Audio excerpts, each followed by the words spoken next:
Alhamdulillahi Rabbil Alamin. Alhamdulillahilladzi arsala rasulahu bil huda wa dinil haqq liyudhhirahu 'ala ad-dini kullihi wa kafaa billahi shahida. Asyhadu an la ilaha illallah wahdahu la syarikalah wa asyhadu anna Muhammadan 'abduhu wa rasuluhu la nabiyya wa la rasula ba'dah. Allahumma salli wa sallim wa barik ala nabiyyina Muhammadin wa ala alihi wa ashabihi ajma'in. Ya ayyuhalladzina amanu ittaqullaha haqqa tuqatih wa la tamutunna illa wa antum muslimun. Ya ayyuhan nasu taqu rabbakumul ladzi khalaqakum min nafsin wahidah wa khalaqa minha zawjaha wa batha minhuma rijalan katsiran wa nisaa wattaqullaha alladzi tasaaluna bihi wal arham innallaha kana 'alaikum raqiba. Subhanaka la ilma lana illa ma 'allamtana innaka antal alimul hakim. Allahumma anfa'na bima 'allamtana wa 'allimna ma yanfa'una wa zidna ilman. Rabbana atina fid dunya hasanah wa fil akhirati hasanah wa qina adzabannar wa akhiru da'wana anil hamdulillahi rabbil alamin. Hadirin dan hadirat, Bapak Ibu rahimani wa rahimakumullah. Panjenengan ngrasakne kula matur basa Jawi napa basa Indonesia? Monggo. Kula niku menawi maos pengajian asring nggih basa Indonesia. Enggak apa-apa nggih? Enggak apa-apa. Padahal desa niki. Tapi enggak apa-apa. Kalau ada campur-campur bahasa Jawa insyaallah ya kita campur. Di pagi hari ini kita alhamdulillah pertama kita bersyukur kepada Allah Subhanahu wa taala bisa dipertemukan di tempat yang mulia bermajelis ilmu. Di waktu seperti ini ada banyak umat Islam yang juga mengadakan kajian-kajian ilmu. Di jalan juga ada. Tadi saya buat perapatan tua niku, ya tua gitu. Ajeng ngaler kalau ditutup, wah ada pengajian alhamdulillah. Bablas ngilen di lapangan enggak ada pengajian alhamdulillah. Nah, terus baru ngidul aja itu. Alhamdulillah kosong. Di masjid mana juga tadi sempat lewat di Al Kausar nggak salah itu juga di Al Karim itu juga ada pengajian-pengajian yang alhamdulillah di pagi seperti ini insya Allah umat Islam juga melakukan hal-hal yang bermanfaat. Maka semoga kita tidak salah dalam meniatkan hadir dan duduk di majelis masjid ini semata-mata karena Allah, mendapatkan ilmu, saling tawasau bil haq, tawasau bis sabr, sehingga bisa mengamalkan amalan Islam ini sesuai dengan yang dituntun oleh Nabi kita Muhammad sallallahu alaihi wasallam. Bapak Ibu yang Allah muliakan, Nabi kita Muhammad sallallahu alaihi wasallam niku Rasulullah yang Allah pilih, betul-betul terpilih menjadi manusia panutan, teladan siapapun. Maka jangan sampai kita dalam beramal di dunia ini tidak mengikuti beliau. Karena betapa banyak ayat dalam Al-Quran memerintahkan kita untuk senantiasa mengikuti Rasul sallallahu alaihi wasallam. Athi'ullaha wa athi'ur rasul. Qul in kuntum tuhibbunallaha fattabi'uni. Ittiba atau mengikuti Nabi itu adalah kewajiban bagi orang-orang yang beriman. Nah, Nabi kita Muhammad SAW itu mengajarkan kepada para sahabat radhiyallahu taala anhum dengan ajaran-ajaran yang mengikuti aturan-aturan kehidupan. Jadi Nabi kita Muhammad itu kalau ngajari para sahabat tidak langsung diajari banyak nggih. Jadi nek pengajian tuh nggih mboten jam 7 ngantos zuhur. Ngesake ngantos jam pinten niki, Pak? Jam 8 aja nggih. Jam 8 aja. Kira-kira kalau 1 jam itu berapa ilmu yang kita dapatkan? Nah, Rasulullah itu kalau melihat para sahabat ada yang diajari sekali majelis cuma 1 ilmu, ada yang 2, ada yang 3. Ada seorang laki-laki datang pada Rasul, "Ya Rasulullah SAW, ausini, tolong saya diberi wasiat. Saya minta nasihat ya Rasulullah." Beliau bersabda, "La taghdab."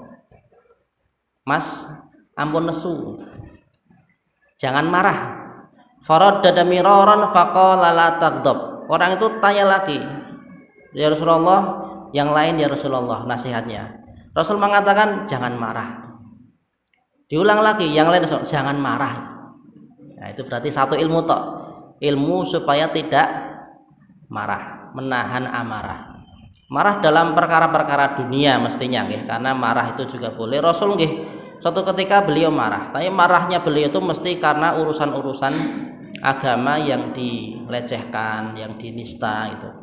Agama ini kalau dihina itu beliau marah. Tidak ditaati perintah Allah itu beliau juga marah. Nah, sedangkan juga ada sahabat-sahabat itu yang diberi ajaran 2 atau 3 ilmu sekali majelis. Namun ada sahabat yang namanya Abu Darda radhiyallahu taala anhu, beliau itu dalam sekali majelis diberi 9 nasihat. Satu majelis diberi 9 nasihat. Nah, 9 itu kira-kira sak jam cekap lah nih. Tapi kan beliau diberi nasihat tanpa dijelaskan, cuma nasihat ini sampai 9 poin, 9 perkara. Ada 9 hal yang beliau sampaikan. Ini insya Allah yang akan kita kaji di pagi hari ini. Mungkin dapat berapa nggih kita pelajari. Nek dapat 9 alhamdulillah. Kalau 9-9-nya bisa kita amalkan alhamdulillah. Kalau cuman setunggal pripun nggih monggo itu. Kalau cuma 1 yang itu dasar sekali alhamdulillah. Apa saja? Kata Abu Darda radhiyallahu anhu, "Ausani Rasulullah sallallahu alaihi wasallam bitis'in." Rasulullah sallallahu alaihi wasallam itu memberiku nasihat dengan 9 perkara.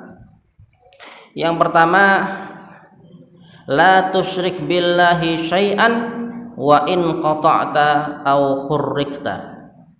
Jangan pernah Anda menyekutukan Allah walaupun Anda disiksa atau Anda dibunuh. Anda dibunuh, Anda akan disiksa, itu jangan pernah menyekutukan Allah. Ini yang pertama. Dan contohnya sudah banyak, dan ternyata tidak hanya pada para sahabat-sahabat Nabi sallallahu alaihi wasallam. Orang-orang dulu pun, nabi-nabi terdahulu menganjurkan para pengikutnya untuk tidak murtad, jangan sampai mengkufuri Allah, jangan sampai menyekutukan Allah. Anak-anak kita nek sekolah di Taman Quran mungkin sudah hafal juz 30 ya. Di situ ada surat Al-Buruj. Di situ ada kisah Ashabul Ukhdud. Allah Ta'ala berfirman di surat Al-Buruj itu, "Wa ma naqamu minhum illa ayyuminu billahil azizil hamid." Tidaklah mereka itu disiksa akan dibakar kecuali karena mereka yu'minu billahil azizil hamid, beriman hanya kepada Allah. Jadi iman kepada Allah itu bentuk tauhid, tidak boleh disekutukan dengan yang lain, tidak boleh kemudian menyembah Allah Tuhan yang lain, ilah atau Tuhan yang lain. Nah, ini berarti bentuk kesyirikan. Nah, kalau panjenengan monggo banyak-banyak mengkaji syirik itu apa, perbuatan yang termasuk syirik itu bagaimana, supaya tidak sampai menyekutukan Allah. Yang paling kecil, Pak Bu nggih, paling kecil syirik itu adalah ar-riya. Dan itu yang sangat ditakuti Rasul SAW. Jadi bukan terus langsung nyembah patung, boten. Innama akhafu alaikum asyirkal asghar. Syirik yang paling aku takuti itu syirik kecil. Wa ma syirkul asghar Rasulullah, itu apa ya Rasulullah? Ar-riya. Riya. Nek riya kula jenengan insyaallah ngetos nggih. Riya nggih. Pamer nggih terus. Pamernya pamer ibadah. Nggih, pamer ibadah. Sanes pamer HP, pamer mobil, pamer kelambi sing anyar mboten. Tapi pamernya pamer ibadah. Sodakohnya pamer, sholatnya pamer, pengajian terus foto selfie, pengajian neng masjid apa ini? Ar-Rahman, masjid Baitur Rahman itu lagi ngaji, kowe kapan? Mboten usah ngoten niku. Wong sing umroh niku wah. Itu banyak yang kemudian dia ya mungkin tujuannya hanya mengabarkan, tapi bisa jadi orang beranggapan itu riya, pamer, supaya dianggap orang yang punya harta, supaya dianggap orang yang senang ilmu, supaya dianggap orang yang senang beribadah. Pujian-pujian yang diharapkan dari selain Allah itu mengandung kesyirikan. Jangan sampai kita beribadah demi mengharapkan omongan orang ben diomongi apik. Jangan sampai. Wong ibadah itu kebutuhan sendiri-sendiri. Mencari ilmu itu kebutuhan kula panjenengan. Saya mencari ilmu, saya belajar, saya pengajian itu kula nggih butuhnya bukan butuh masalah air atau apa yang diberi, tapi butuhnya saya butuh ilmu, mengamalkan sesuai dengan yang diajarkan Nabi Sallallahu Alaihi Wasallam. Hadirin yang muliakan, la tusyrik billahi syai'an in wa in qata'ta aw hurikta. Kita bersyukur saat ini kita hidup di masa damai, merdeka, tidak ada perang, ya, tidak saling bermusuhan, sehingga beribadah kita ini nyaman. Ya, sholat ya tidak ada yang melarang, ngaji ya nggak ada yang melarang, puasa ya santai-santai saja. Gitu. Enak ibadah kita saat ini. Makanya terus disemangati. Daripada dulu, ketika Nabi Muhammad SAW pertama kali diutus itu wah sulit banget. Beliau berdakwah itu ya ada yang menerima, ada yang tidak. Beliau sholat ya dilempari kotoran-kotoran itu. Ada yang dicela, ada yang macam-macam para sahabat. Nah, tapi sekarang ini nah, kita butuh bertahan dalam beribadah karena semakin mudah ibadahnya. Yang penting jangan sampai ketika ibadah meniatkan untuk selain Allah. Ya, ibadah itu hanya untuk Allah Subhanahu wa taala. Itu nasihat yang pertama. Ya, karena syirik itu paling dasar dan itu dosa yang paling besar. Innasyirka la dzulmun azim, kezaliman yang paling besar, maka harus dijauhi yang pertama kali. Nah, yang kedua nasihat beliau kepada Abu Darda adalah wala tatrukanna shalatal maktubata muta'ammidan wa man tarakaha muta'ammidan bari'at minhu dzimmah. Jangan pernah Anda meninggalkan sholat fardu dengan sengaja. Jangan pernah meninggalkan sholat fardu dengan sengaja. Sengaja itu berarti tanpa ada alasan yang dibenarkan. Ya.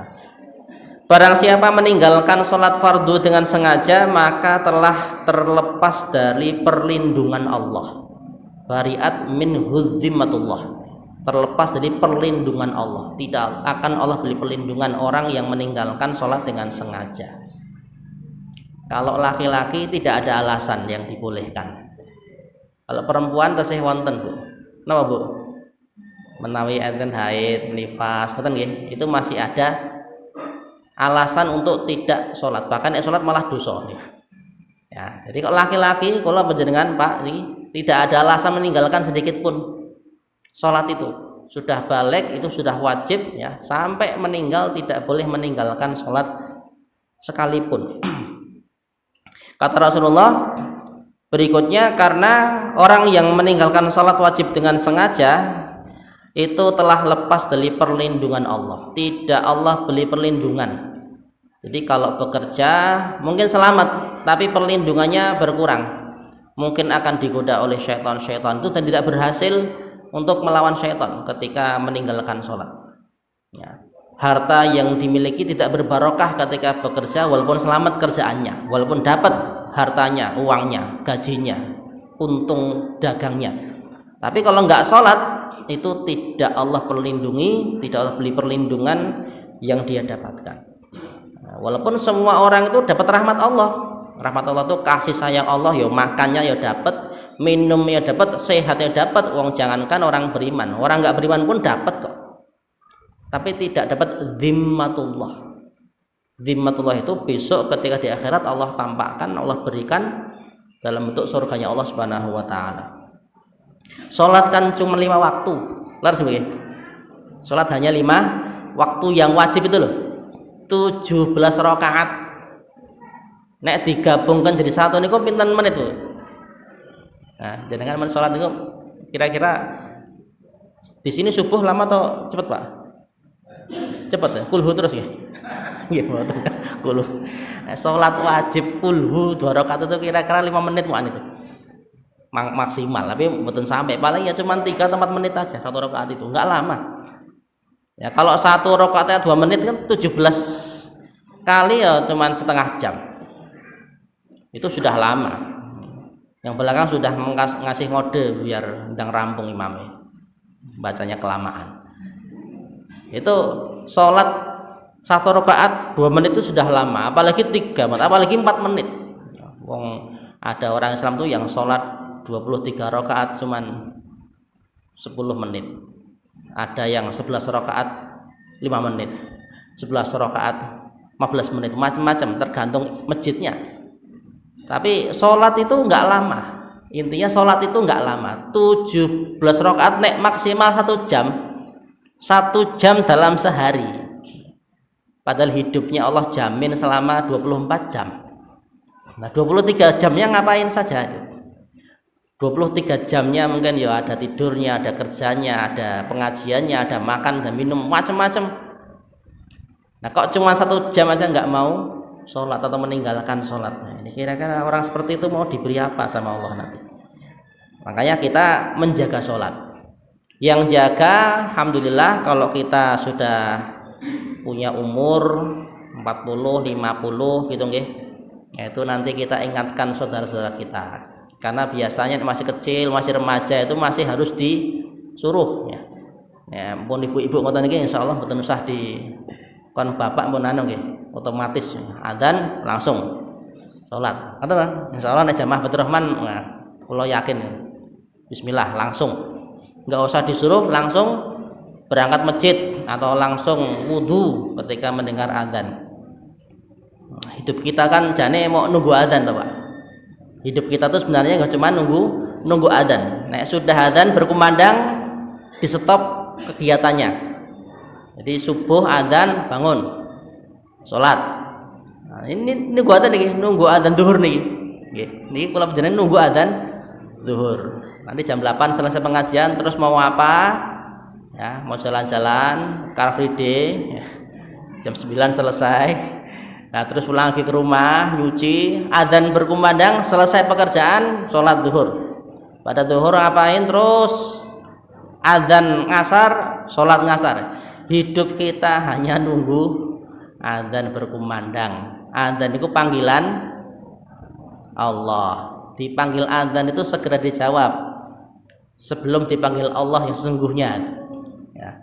Ajal tiba itu kalau bisa ya kita masih dalam keadaan menunggu sholat berikutnya. Yang kedua, jangan meninggalkan sholat, karena sholat itu menjadi penentu apakah kita masih layak disebut orang beriman ataukah tidak. Al-ahdul ladzi bainana wa bainal kufri tarkus sholah. Batas antara kita dengan kekufuran itu adalah meninggalkan sholat. Faman tarakaha faqad hadama sholat atau faqad kafar. Siapa yang meninggalkan sholat berarti dia telah kafir, sudah murtad, keluar dari Islam. Satu aja dengan sengaja. Makanya kalau lupa ya ingat ganti. Mungkin lupa karena kerjanya berat, ya. Lupa sholat zuhur, ingatnya pas bareng asar itu. Wah, kemarin sholat zuhur ya. Nah kalau terus sholat ingat ya sudah segera sholat aja, sholat zuhur terus baru ngasar. Karena Rasul pernah mengatakan man nasiya an sholatin aw nama anha falyusalliha idza dzakaraha.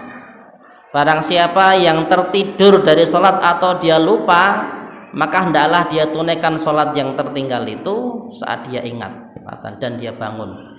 Jadi kalau sudah bangun terus ingat, segera menunaikan sholat yang ditinggalkan tadi. Jangan sampai tetap meninggalkan sholat walaupun 1 kali dalam sehari. Jangan pernah beralasan ketika diingatkan, Bu, sholat ngasar. Wis tahu Pak itu. Wis tahu. Ampun, sudah pernah Pak dulu Pak. Jangan. Ya. Tidak boleh kita mengatakan seperti itu karena 5 waktu itu hukumnya wajib setiap hari dan tidak boleh ditinggalkan sekalipun.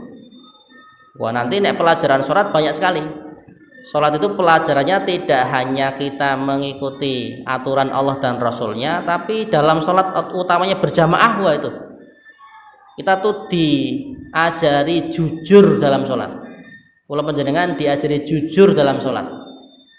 Karena ada yang sholat terus batal wudu lagi tau. Kok ada orang Islam sholat kentut itu terus lanjut sholatnya sampai salam dan nggak ganti, itu kan bukan ajaran kita itu. Nah, kita kalau umat Islam itu sholat diajari jujur itu, kalaupun dia kurang 1 rakaat nambah 1 rakaat, kalaupun batal pas rakaat 2 ya batal, keluar wudu lagi, mulai sholat dari yang baru lagi. Itu diajari jujur, dan yang tahu hanya kita. Mungkin orang-orang samping kita nggak peduli nek kita ini batal, mungkin nggak peduli nek pas sholat jamaah ya, yang satunya batal kentut misalnya, mungkin sampingnya nggak kerungu, ya orang mambu itu, mambu ini bar sholat kok mambu itu, sing kentut sama mau, mungkin nggak peduli ya, karena juga khusyuk dengan sholat masing-masing kok. Tapi orang yang jujur itu, kalau sholatnya baik dia jujur, tuh diajari kejujuran itu, diajari jujur. Sudah doa atau belum, kemudian nanti rakaatnya masbuk atau tidak, kurang berapa, kita diajari jujur dalam sholat kita. Dan insya Allah umat Islam umumnya semuanya ya, jujur ketika sholatnya itu. Kalau batal ya ngulang sholatnya itu. Atau dimulakan ini yang kedua. Jadi yang pertama jangan melakukan kesyirikan, jangan menyekutukan Allah. Yang kedua jangan meninggalkan sholat. Kemudian yang ketiga, wala tashrabannal khamra fa innaha miftahu kulli syarrin. Jangan pernah Anda minum khamr, karena khamr itu kunci segala keburukan. Wala tashrabannal khamra fa innaha miftahu kulli syarrin. Khamr itu kunci semua keburukan. Mabuk nih Pak, mendem. Mabuk itu yang dihukum kalau mabuknya karena minuman keras. Nah, kalau mabuk yang lain kan mboten nggih. Mabuk perjalanan nggih mboten gitu. Ya. Itu insyaallah kalau kita sudah menjauhi jauh-jauhnya lah khamr. Khamr itu dikatakan miftahu kulli syarrin, kunci dari segala keburukan. Karena orang yang tidak sadar, padahal dia berdiri, padahal dia melek nggih, mboten tidur itu nggih, itu mungkin akan melakukan hal-hal yang tidak dipikirkan. Mungkin biasanya kalau minum air itu lewat mulut, kalau orang nggak sadar, orang mabuk mungkin lewat kepala, atau mungkin dibuang, atau mungkin nyun sewu nggih, kencingnya sembarangan itu, BAB dan sebagainya, karena nggak sadar, karena mabuk itu. Mabuk itu keburukannya sangat-sangat luar biasa. Maka alhamdulillah Islam itu betul-betul mengharamkan mabuk itu seharam-haramnya. Jujur sewu, dulu para sahabat pun sebelum diharamkan itu mereka juga sebelumnya pernah melakukan minum khamr. Sampai-sampai ketika ayat terakhir tentang khamr di surat Al-Maidah itu diturunkan, fahal antum muntahun, sudahkah Anda semua meninggalkan itu? Wah, semua membuang khamr-khamrnya di jalan-jalan Madinah itu. Di jalan-jalan Madinah itu dulu sempat basah kuyup, ya, tergenang air-air khamr yang ditimbun oleh para sahabat di rumah-rumahnya ketika khamr diharamkan. Semenjak itu sampai hari ini ya tidak ada yang kemudian mabuk-mabuk lagi. Dan hukumannya kalau dalam Islam, orang mabuk itu dicambuk 40 kali. Rasulullah nyambuk 40 kali, Abu Bakar nyambuk 40 kali, Umar nyambuknya 80 kali. Nah, itu nyambuk orang yang mabuk. Nah, ini hukuman orang yang mabuk nanti dicambuk. Nah, kalau di Indonesia pripun? Nah, mungkin nggak dicambuk, tapi di apa? Di penjara. Betul. Saya juga nggak tahu, nggak pernah mabuk. Ya, nggak tahu di Indonesia hukumannya apa. Kemudian yang keempat, kata Nabi Muhammad SAW menasihati Abu Darda, wa ati' walidayka wa in amaraka an takhruja min dunyaka fakhruj lahuma. Taatilah kedua orang tuamu walaupun keduanya memerintahmu untuk keluar dari duniamu, maka keluarlah demi keduanya. Taatilah kedua orang tuamu, kalaupun mereka berdua memerintahmu keluar dari duniamu, maka keluarlah demi keduanya. Ini taat kepada kedua orang tua. Nah, nek saya, orang tua saya alhamdulillah sudah meninggal dua-duanya. Jadi sekarang taatnya kemana? Ya ke mertua. Mertua nek minta apa, yuk kita berusaha untuk wujudkan. Nah, kita mendoakan kedua orang tua kita nek sudah meninggal. Itu termasuk bentuk ketaatan. Setiap hari berapa kali kita berdoa Rabbi firli wali walidayya itu? Peminten Pak, Bu. Nek kita berdoanya 5 kali, nanti kita meninggal pun didoakan anak kita cuman 5 kali. Nek kula nggih mboten muk 5. Sebisa mungkin lebih dari 100 kali, lebih dari 200 kali. Sering wong doa Rabbi firli wali walidayya warhamhuma kama rabbayani itu tidak sampai 5 detik.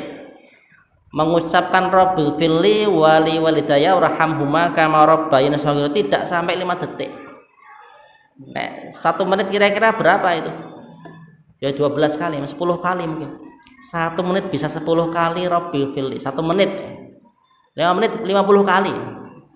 Ya, tergantung kita nek duduk ba'da subuh mau berapa lama, ba'da zuhur mau berapa lama setelah sholat itu, atau mungkin duduk ketika tidak ada kerjaan apa-apa sambil baca WA ini Rabbi firli wali walidayya, sambil nonton YouTube Rabbi firli walidayya.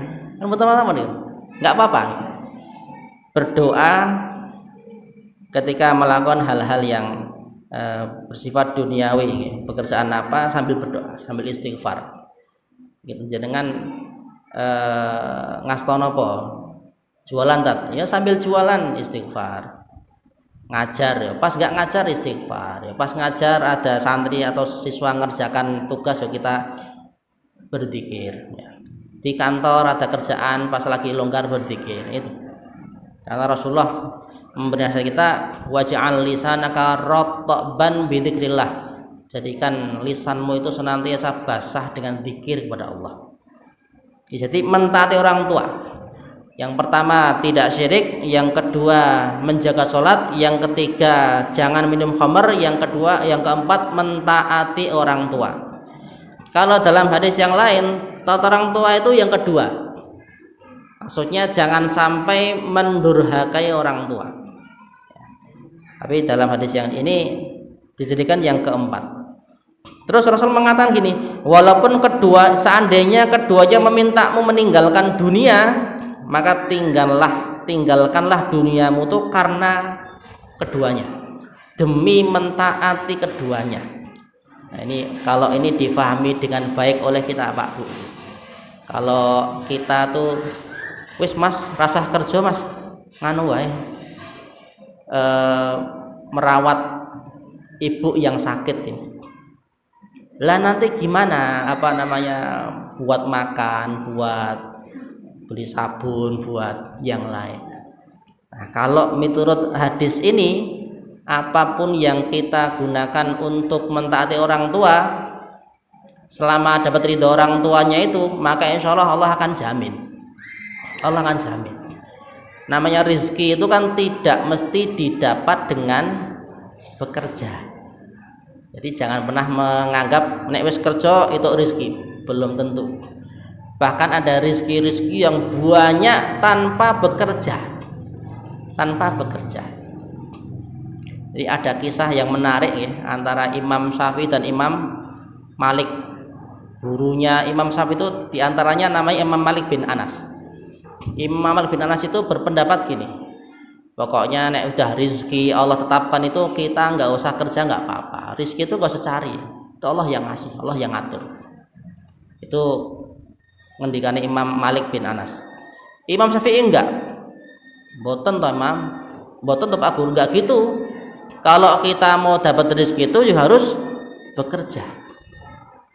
Karena hadisnya kan jelas. Allah itu menjamin burung yang keluar dari sarangnya di pagi hari, yaghdu himason wa yaruhu bitanan. Dia akan keluar di waktu pagi dalam keadaan lapar dan akan kembali ke sarangnya di sore hari dalam keadaan kenyang. La yazqannakumullahu kama yarzuqut thaira. Kamu akan diberi rezeki oleh Allah sebagaimana Allah memberi rezeki burung. Burung itu keluar dalam keadaan lapar, kembali ke kandang dalam keadaan kenyang. Itu menurut Imam Malik enggak, itu kan Allah sudah kasih rezeki, enggak keluar pun dapat rezeki kok. Tapi kalau Malik Imam Syafi'i, yo enggak, harus keluar dulu, usaha dulu. Nah, itu. Jadi rezeki itu ada yang bisa dicari, ada yang enggak usah cari, otomatis dapat. Akhirnya Imam Syafi'i pulang dari majelis Imam Malik itu, beliau pas di pasar ketemu dengan seorang bapak-bapak yang sudah sepuh membawa karung kurma berat. Imam Syafi'i minta, "Pak, saya bantu nggih?" "Oh, nggih," dibantu. Lah terus sampai ke rumahnya. Kemudian bapak itu tahu-tahu ngasih, "Mas, ini jenengan tak kasih satu karung kecil kurma nih. Makasih sudah nolong saya." Nah, terus Imam Syafi'i, "Oh nggih, matur nuwun." Nah, beliau mikir Imam Syafi'i, wah ini kan saya kerja bantu orang baru dapat kurma itu. Nah, karena beliau seorang santri yang baik, terus datang pada Imam Malik, ngetuk pintu rumahnya. Imam Malik keluar terus suruh masuk. "Oh, monggo masuk Syafi'i. Kenapa ini?" "Ini Imam Malik, saya ada rezeki ini dari Allah ini. Ini saya tadi kan berpendapat pokoknya kita keluar dulu terus kerja atau membantu orang terus dapat rezeki dari Allah. Jadi harusnya keluar dulu baru dapat rezeki, dapat kurma ini. Monggo silakan dimakan itu." "Oh ya, makasih," sebagai bakti seorang santri ke ustadznya. Tapi Imam Malik bilang gini, "Saya dari tadi di sini nggak keluar dapat rezeki." Ngoten. Sing leres sing pundi yo? Bener kabeh. Nggih, bener kabeh. Artinya apa? Ya, kalau ada orang tua kita itu minta kita keluar dari pekerjaan kita demi ngurusi orang tua, Allah sudah akan jamin rezekinya. Yang penting yakin gitu. Yakin. Ya suatu ketika mungkin juga harus nyari, harus keluar mencari rezeki boleh itu. Tapi kalaupun tidak, sudah dijamin rezeki itu, kerja atau enggak kerja sudah ada jaminannya. Cuman kebanyakan kita kan merasa kurang iki mosok UMR 2 yuta kok mosok itu 1 yuta kurang. Nah, itu kan pikiran kula jenengan. Orang mau dikasih 2 juta, 10 juta, 50 juta. Itu nek masih mikir kurang ya kurang terus. Ya. Tapi nek mikirnya cukup walaupun enggak dikasih cukup gitu. Walaupun nggak dapat pemasukan dalam sebulan itu 1 juta, itu cukup. Nggak ada uang 1 juta, nggak ada.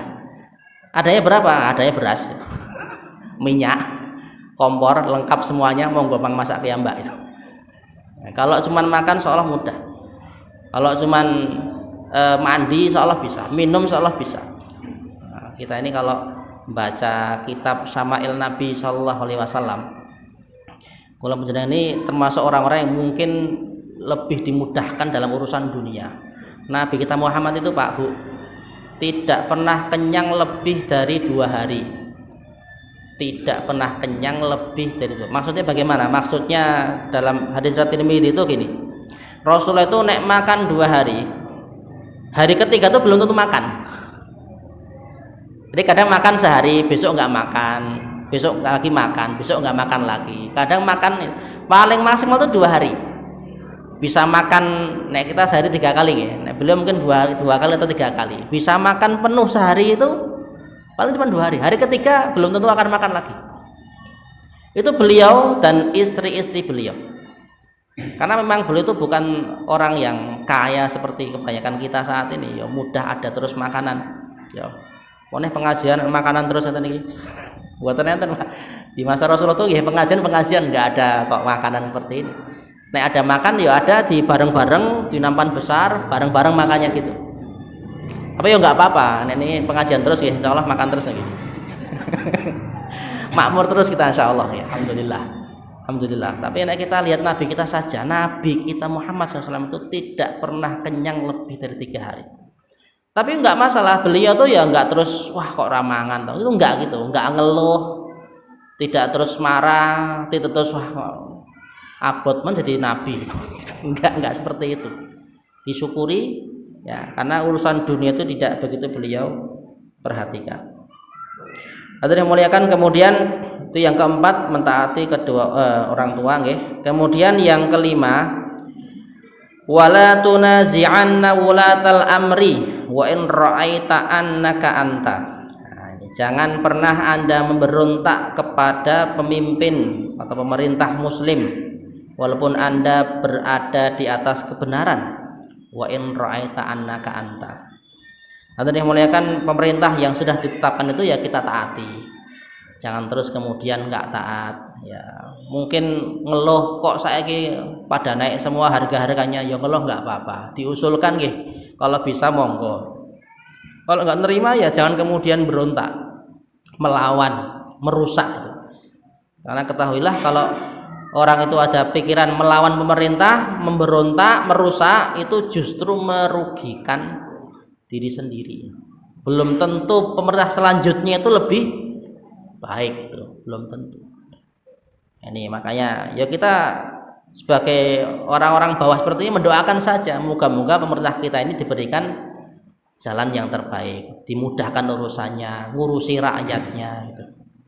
Ya, kalaupun zalim yaitu urusan mereka pada Allah. Nah, kita yang dizalimi tidak kemudian membalas dengan balasan yang sampai melawan pemerintah itu. Nah, ini karena dilarang dalam Islam. Akidah muslim yang baik itu senantiasa mentaati dalam hal-hal yang ma'ruf, hal-hal yang baik. Kemudian yang keenam, wala tafrur minaz zahfi wa in halakta wa farra ashabuka. Jangan pernah Anda kabur dari medan perang walaupun Anda akan binasa sedangkan kawan-kawan Anda telah lari. Jangan pernah Anda lari atau kabur dari medan perang walaupun sudah akan mati. Artinya kalau tidak disuruh mundur, tidak disuruh lari, enggak disuruh kabur, jangan kabur. Kalau enggak disuruh mundur, jangan mundur, maju terus. Karena begitu melanggar aturan komandan, nah itu nanti berbahaya sekali. Dan ini pernah terjadi ya, pelajarannya terjadi di perang Uhud. Perang Uhud. Sahabat itu enggak kabur, tapi turun melanggar aturan Nabi SAW. Enggak semuanya, beberapa orang aja itu, tapi itu justru terus membalikkan keadaan yang tadinya menang jadi kalah. Itu di masa perang Uhud. Kemudian yang ketujuh, kata Rasulullah SAW, wa anfiq min tulika ala ahlika, wa anfiq min tulika ala ahlika. Nafkahi keluargamu dari hasil usahamu. Ini untuk yang laki-laki, bapak-bapak, ya. Walaupun yang ibu-ibu ya nanti diingatkan. Sebisa mungkin kita ini urusan nafkah ya, itu memberikan dari hasil usaha sendiri. Walaupun tidak mesti semua dari hasil usaha sendiri. Mungkin juga dari warisan orang tua, mungkin juga dari pemberian orang lain. Ya. Tapi inti dari wasiat ini adalah jangan dibiarkan keluarga itu dalam keadaan ngatung, minta-minta, ngemis, jangan sampai. Kepala keluarga itu wajib beri nafkah walaupun sedikit. Bahkan dalam hadis yang sahih disebutkan ada seorang wanita datang ke Rasulullah SAW ngadu. Bojo kula niku Pak Rasulullah, bojo kula niku yang ngadunya keras. Tidak memberi nafkah karena dia sangat pelit. Terus minta izin, ya Rasulullah, bolehkah saya mengambil harta suami saya itu tanpa sepengetahuannya untuk menafkahi saya dan anak saya? Kata Rasulullah, khudhi ma yakfiki wa waladiki bil ma'ruf. Bu, jenengan boleh ngambil harta suami jenengan itu untuk nafkah jenengan dan anak-anak jenengan, yang penting bil ma'ruf, dengan yang ma'ruf. Yang ma'ruf itu bagaimana? Yang ma'ruf itu maksudnya tidak berlebihan. Tidak berlebihan. Cukup untuk makan, yang pokok-pokok saja nih. Cukup untuk makan, cukup untuk pakaian. Nek pulsa mboten usah. Pulsa. Paket data mboten usah. Enggak harus, itu enggak wajib. Listrik ya. Yang kira-kira pokok itu apa, silahkan. Yang paling baik itu izin suami, itu yang paling baik. Tapi mungkin suaminya lagi jauh, nggak bisa ditelepon, nggak bisa, ada uang di bawah bantal ya. Itu namanya uang sial ya. Karena ketahuan sama istrinya. Uang sial. Nah, itu kalau mungkin cukup untuk beli makan di hari itu demi untuk diri dan anaknya, monggo. Itu dibolehkan sama Rasul. Yang penting bil ma'ruf, maksudnya tidak berlebihan. Tidak tuh hal-hal yang nggak manfaat. Nah, tapi yang paling baik ya tetap izin, karena suami itu walaupun begitu itu kalau diminta insya Allah akan baik. Itu kalau ada suami-suami yang demikian. Kalau ya kan suami-suaminya jenengan jamaah Baitur Rahman itu ya baik-baik semuanya insya Allah. Sudah turah-turah mungkin insya Allah. Nggak ada yang seperti sahabat yang diadukan kepada Nabi tadi. Inna Abi Sufyan rajulun syahih wala yad'u min katifih, gitu kata sahabatnya tadi. Abu Sufyan itu orangnya pelit dan tidak meletakkan tongkat dari ketiaknya. Pokoknya sering melakukan kekerasan. Ini jangan sampai demikian. Kemudian yang ke-8 kata Nabi SAW, nah ini yang tadi ada sedikit kaitannya. Wala tarfa' asaka ala ahlika. Jangan engkau angkat tongkatmu terhadap keluargamu. Maksudnya jangan kau pukul keluargamu. Jangan Anda berbuat kekerasan di rumah tangga. Ini untuk suami-suami ini. Yang terakhir, wa akhifhum fillahi azza wa jalla. Ajari keluargamu untuk takut kepada Allah azza wa jalla. Ajari keluargamu untuk takut kepada Allah. Hadis riwayat Bukhari dalam kitab Adabul Mufrad. Alhamdulillah dapat 9 wasiat. Hadirin muliakan, wasiat-wasiat ini tadi yang pertama jangan menyekutukan Allah, yang kedua jangan meninggalkan sholat, yang ketiga jangan minum khamr, yang keempat mentaati kedua orang tua, yang kelima jangan berontak kepada pemerintah, yang keenam jangan lari dari medan perang, yang ketujuh nafkahi keluargamu, yang kedelapan jangan berbuat kekerasan, yang 9 ajari keluarga untuk takut kepada Allah. Yang ke-7, 8, 9 itu kaitannya dengan keluarga. Karena kita hidup itu tidak sendirian, tapi bersama-sama istri dan anak-anak kita. Ternyata hidup berkeluarga itu juga ada aturannya. Dari semenjak sebelum nikah sampai menikah, punya anak, berkeluarga, terus nanti mantu, terus meninggal. Di dalam keluarga itu ada aturan-aturan yang Allah tetapkan. Jadi ilmu keluarga itu harus ilmu yang mantap, karena paling lama pernikahan keluarga itu ibadah yang paling lama. Kalau sholat cuman 2 menit 3 menit, puasa paling ya sehari sebulan lah kalau puasa Ramadan. Sedekah ya langsung dikasihkan selesai. Tapi pernikahan dalam keluarga itu yang paling lama itu semenjak nikah sampai dipisahkan dengan kematian kalau bisa. Dengan anak bagaimana sikapnya, dengan menantu bagaimana sikapnya, dengan mertua juga bagaimana, itu ilmunya sudah diajarkan dalam Islam. Dalam riwayat ini tadi ada 3 paling tidak, kewajiban nafkah, terus larangan berbuat kekerasan. Tadi di awal tadi kami sampaikan, ya Indonesia jangan biasakan marah. Suami ke istri, istri ke suami, anak ke bapak, ibu ke anak, bapak ke anak, itu jangan dibiasakan saling marah, saling mengangkat suara, jangan biasakan. Kalau bisa ya marah-marah karena masalah urusan akhirat lah. Anak disuruh sholat nggak mau sholat itu marah boleh itu.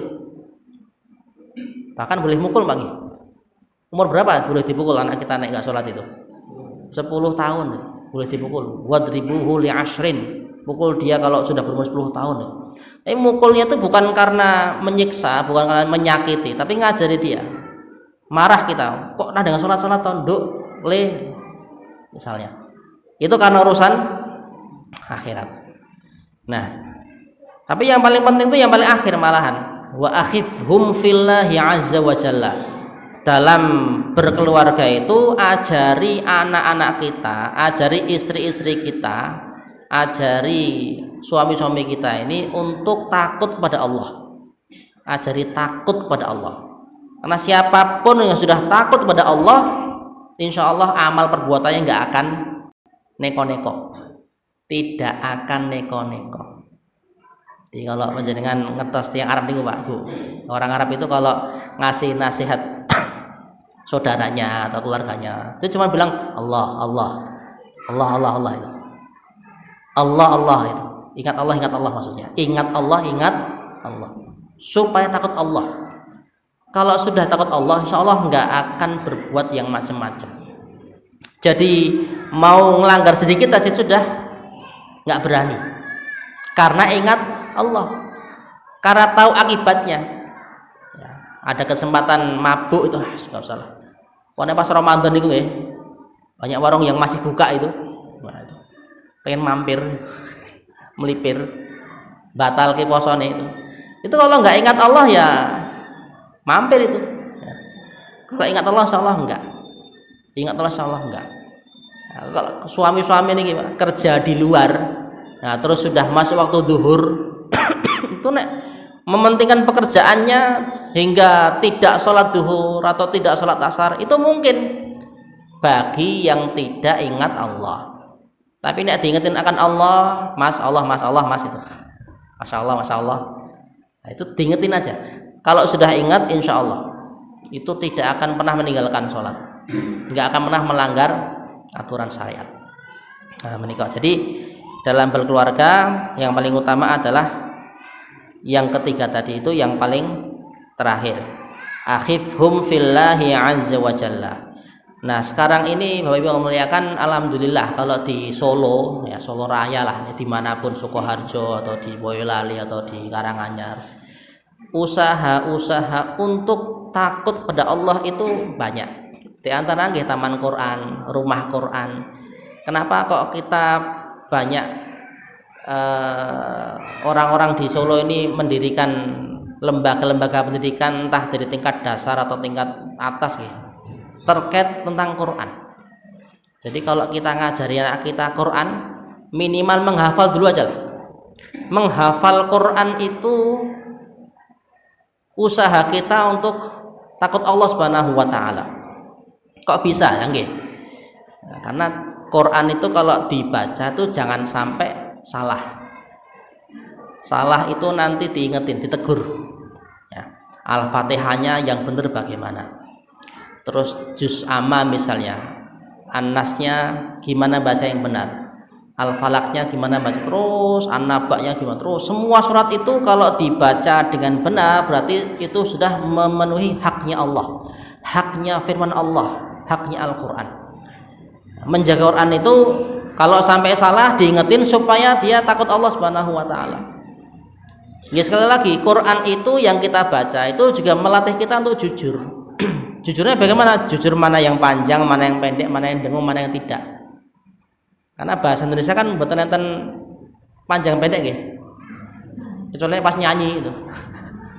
Pas nyanyi kan ada yang panjang. Indonesia itu tanah airku. Padahal itu enggak dipanjangkan aja enggak apa-apa. Nah, kalau ngaji Quran bahasa Arab itu mana panjang mana pendek harus dipenuhi semuanya supaya tidak salah dalam baca, sehingga tidak salah dalam mengartikan. Ya. Makanya diajari menghafal Quran, diajari ngaji yang benar. Itu insya Allah melatih kita untuk takut Allah Subhanahu wa Ta'ala, untuk jujur pada Allah Subhanahu wa Ta'ala. Alhamdulillah ya. Nanti terus mungkin dilombakan atau mungkin ada jadwal imam, anak-anak kita disuruh ngimami baca yang benar seperti apa, sehingga dia takut kalau salah itu, takut pada Allah Subhanahu wa Ta'ala. Karena setiap yang baca Quran itu wajib hukumnya dengan tajwid, wajib hukumnya dengan tajwid. Di sini ada kajian tahsin Pak. Dereng-dereng. Oh nggih, monggo nanti kalau ada. Saya sudah berapa tempat saya isi itu nggih. Alhamdulillah. Ibu-ibu. Oh, saya bapak-bapak Tinggading. Tinggading itu sejak tahun 2015 sampai hari ini. Sepuh-sepuh di atas 60 semuanya itu. 2 kali dalam sepekan, alhamdulillah. Udah khatam 2 kali ini. Ya, tapi ya nyun sewu nggih. Sepuh-sepuh itu ngajarinya harus sabar.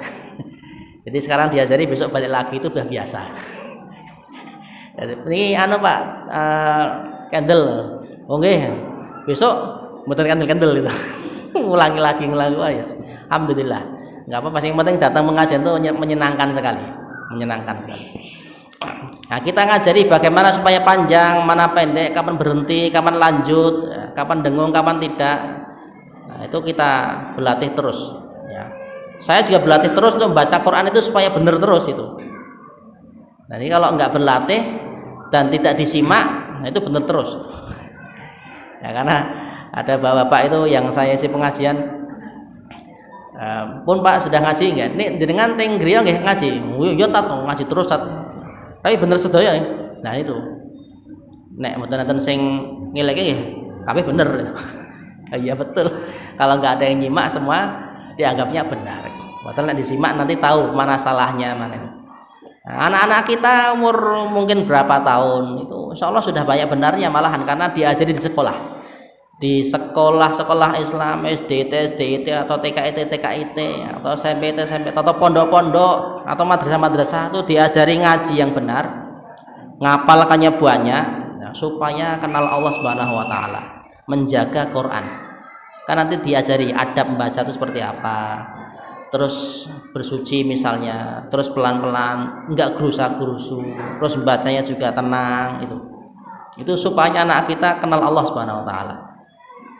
Maka monggo panjenengan punya anak, punya cucu ya disekolahkan di sekitar sini yang kira-kira ada Qur'annya, banyak Qur'annya, itu insyaallah mengajari mereka takut Allah. Hadirin wa rahimakumullah. Itu 9 wasiat Nabi Sallallahu Alaihi Wasallam ya. Tadi saya sampaikan ya, kalaupun kita tidak bisa semuanya, paling tidak ya 8 lah, 8. Penting jangan syirik, jangan sholat, jangan meninggalkan sholat itu ya. Kalaupun nggak bisa 8 ya 7 ya.